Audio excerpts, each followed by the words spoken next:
नमस्कार, आप देख रहे हैं स्टेट न्यूज हरियाणा का प्रोग्राम राजमंत्र। और राजमंत्र में आज बात करेंगे हरियाणा कांग्रेस की। ऐसा कौन सा डर है जो कांग्रेस को सता रहा है कि आज तक कांग्रेस ने अपना एक भी उम्मीदवार हरियाणा के अंदर घोषित नहीं किया है। कोई भी प्रत्याशी हरियाणा के अंदर घोषित नहीं हुआ है जो कि लोकसभा चुनाव लड़े। और इसी वजह से सिर्फ 2 सीटों को छोड़ करके किसी भी सीट के ऊपर कोई भी व्यक्ति प्रचार करता हुआ नजर नहीं आ रहा है कांग्रेस के लिए। हालांकि कांग्रेस के दावे बड़े बड़े हैं कि वो 5 सीटें जीतने वाले हैं, 7 सीटें जीतने वाले हैं, लेकिन उसके बावजूद भी कांग्रेस ने अभी तक कोई भी उम्मीदवार घोषित नहीं किया है। तो इसके पीछे सबसे बड़ा कारण क्या हो सकता है? क्या कांग्रेस डरी हुई है या कांग्रेस के अंदर कोई ऐसी बात है, कोई ऐसा अंदरूनी कलह चल रहा है जिसके कारण कि 5 दिन अब बचे हैं नामांकन की शुरुआत होने में और अभी तक भी कांग्रेस ने कोई भी उम्मीदवार घोषित नहीं किया है हरियाणा के अंदर। अब बात करते हैं उसी कलह की। कांग्रेस के अंदर एक अंदरूनी कलह मचा हुआ है। कांग्रेस के अंदर 2 गुट बने हुए हैं। एक गुट है भूपेंद्र हुड्डा, दीपेंद्र हुड्डा और उदय भान का, जो कि हरियाणा कांग्रेस के प्रधान हैं। और दूसरे गुट के अंदर कुमारी सैलजा हैं, उनके साथ में रणदीप सुरजेवाला और किरण चौधरी जी हैं। अब ये एक छोटा सा मुद्दा बना था और वो मुद्दा 2 सीटों से शुरू हुआ था और वो अब इतना बड़ा हो गया है कि राहुल गांधी को मैदान में कूदना पड़ा है। उस मुद्दे के ऊपर मैं आता हूं, मैं आपको बताऊंगा कि कौन सी वो 2 सीटें हैं। वो 2 सीटें हैं, एक गुरुग्राम सीट और एक भिवानी महेंद्रगढ़ की सीट। भिवानी महेंद्रगढ़ की सीट पर जो पहला गुट है, भूपेंद्र गुट है, वो चाहता है कि वहां से राव दान सिंह को टिकट दिया जाए, जबकि जो सैलजा गुट है वो चाहता है कि किरण चौधरी की बेटी श्रुति चौधरी यानी कि बंसीलाल की पोती को वहां से टिकट दिया जाए। पिछला चुनाव भी उसी ने वहां से लड़ा था।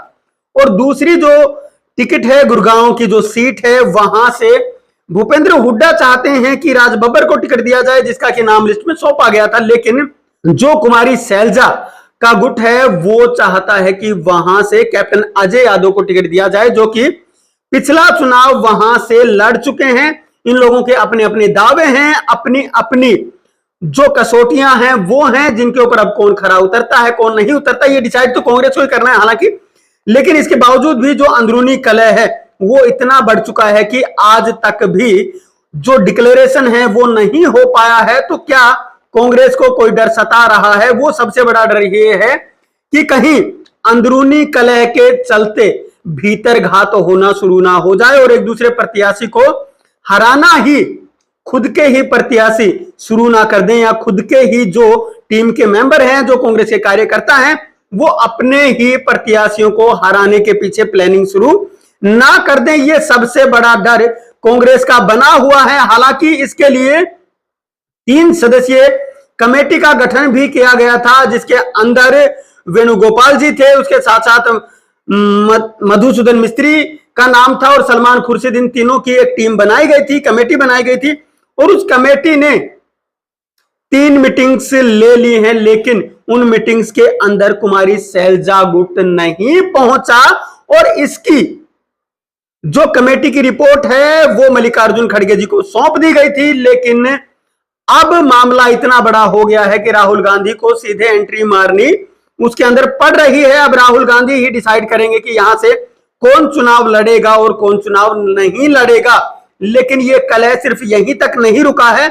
ये कलह कांग्रेस की जो सबसे मजबूत दावेदारी की सीट मानी जाती रही है अभी तक, रोहतक लोकसभा, उसके ऊपर भी आ गई है और उसके ऊपर भी कलह मचा हुआ है दोनों गुटों के अंदर। वहां भी जो घमासान है वो मचा हुआ है, क्योंकि भूपेंद्र हुड्डा गुट चाहता है कि वहां से दीपेंद्र हुड्डा चुनाव लड़े। लेकिन दूसरे पक्ष की या दूसरे गुट की कुमारी सैलजा गुट की दलील यह है कि अगर दीपेंद्र हुड्डा यहां से चुनाव लड़कर जीत जाते हैं तो राज्यसभा की जिस सीट पर दीपेंद्र हुड्डा फिलहाल सांसद हैं वो सीट बीजेपी के खाते में जा सकती है। और इसका जो दावा है वो कांग्रेस का दूसरा गुट कर रहा है, ये उदाहरण वो दे रहा है। ऊपर तक ये समझाने की कोशिश हो रही है कि ये सीट भी बीजेपी के खाते में जा सकती है और इसीलिए पूरा घमासान मचा हुआ है। और इसी सीट के ऊपर उसके बावजूद जो कांग्रेस की दूसरी गुट है वो ये चाहती है कि यहां से भूपेंद्र हुड्डा चुनाव लड़े, और यहीं से आशा हुड्डा का नाम भी चल रहा है कि वो भी चुनाव लड़ सकती हैं। हालांकि अभी तक कुछ भी स्पष्ट नहीं है, लेकिन चुनाव बिल्कुल मुहाने पर खड़ा हुआ है। नामांकन बिल्कुल जो मुहाने पर वो है, 29 तारीख से नामांकन शुरू हो जाएंगे, और इसके बावजूद भी अभी तक सीट का घोषित ना होना कांग्रेस के अंदर का अंदरूनी कलह अब पूरे तरीके से बाहर आता हुआ नजर आ रहा है। और वहीं इन गुटों के अंदर बार बार आपको तलखियां भी नजर आती हैं। तो कांग्रेस क्या अपने अंदरूनी कलह की वजह से सीटों को हारने वाली है, या फिर ये अंदरूनी कलह सुलझ पाएगा? ये कांग्रेस के लिए आज के दिन बड़ा सवाल बना हुआ है। हरियाणा हालांकि बहुत ज्यादा बड़ा राज्य नहीं है, लेकिन फिर भी इसके अंदर 2-10 सीटें हैं। उनके अंदर से कांग्रेस कितनी सीटें जीत पाएगी, एक बड़ा सवाल बना हुआ है।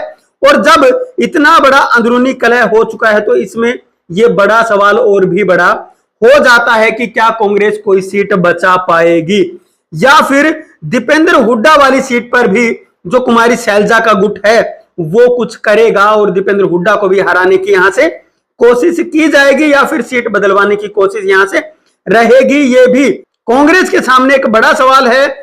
जो कांग्रेस 5 सीटों का 7 सीटों का दावा कर रही है, आखिर वो कांग्रेस कहां पे आके रुकने वाली है, जब बीजेपी अपने उम्मीदवारों की घोषणा काफी पहले ही यहां पे कर चुकी है, और उसी हिसाब से उनकी जो तैयारियां हैं वो भी चल रही हैं। आपको क्या लगता है, क्या कांग्रेस को कोई डर सता रहा है, या कांग्रेस का जो अंदरूनी कलह है ये कांग्रेस को ले डूबेगा या उभारेगा? आप नीचे कमेंट बॉक्स में लिख करके बता सकते हैं कि कांग्रेस का आखिर क्या हाल होने वाला है। नमस्कार, धन्यवाद, जय हिंद, जय भारत। नीट, आईआईटी और जेडब्ल्यू में सिलेक्शन गारंटी के साथ, नहीं तो फीस वापस। हम बात नहीं काम करते हैं, ये हम नहीं हमारा रिजल्ट बोलता है। आपके कोसली इलाके का बेहतरीन इंस्टीट्यूट एसबीआई बैंक के पास। मेडिजी ने अपना स्कूल नर्सरी से 12वीं कक्षा तक लुखी गांव में शुरू कर दिया है। अब छोटे बच्चे भी अच्छी शिक्षा से वंचित नहीं रहेंगे।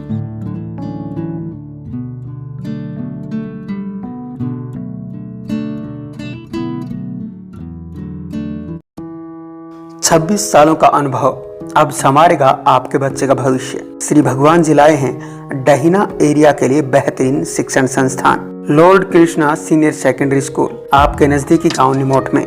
अब होंगे आपके बच्चों के सपने साकार।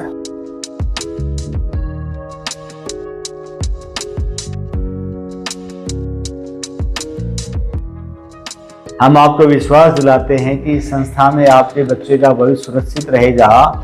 IIT, PMT, CLAT, CA, CPT, NDA, सैनिक स्कूल और मिलिट्री स्कूल सभी कंपटीशन की तैयारी करवाई जाएगी। मैं 26 साल से शिक्षा के क्षेत्र में काम कर रहा हूँ, 1998 से। मैं पहले भी 2 संस्थाएं अच्छी चला रहा हूँ, ये तीसरी संस्था लेके हम भविष्य में आपके बच्चे का भविष्य बनाते चलेंगे। और जितने भी कंपटीशन टेस्ट हैं, हमारे पास जो विद्यार्थी आए उसको संस्कारवान बनाएंगे, चरित्रवान बनाएंगे।